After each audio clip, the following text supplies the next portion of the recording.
आज आम बापा चतुर्थ श्राद्ध वार्षिकी उपलक्षे आम ये गोटे रक्तदान शिविर और मागणा स्वास्थ्य शिविर आयोजन करूँ। मो बाबा सब विश्वास करते मानव सेवा ही ईश्वर सेवा से चली सब लोकों छिड़ा सेवा करुले आमे भी सही प्रचेषा करुचु। रक्तदान गोटे महत दान से बहुत लोक उपकृत हुए से आम यार आयोजन आज करूँ। आज रक्तदान शिविर रामकृष्ण पट्टनायक चैरिटेबल ट्रस्ट द्वारा आयोजित होइछि।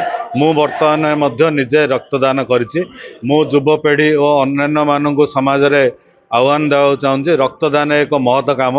ए रक्तदान करने द्वारा विभिन्न श्रेणीर लोक मैंने आज जो हॉस्पिटल पड़ुछंदी से रक्तर अभाव होउछि। ए रक्तदान केमिति सेमाने आमे रक्तदान शिविर गले सेमाने केमिति रक्त पाई पारिबे ए सोशल वर्कर गोटे काम अटे। तेणु आमे आज रक्तदान शिविर ए ट्रस्ट माध्यम आयोजन करिछु।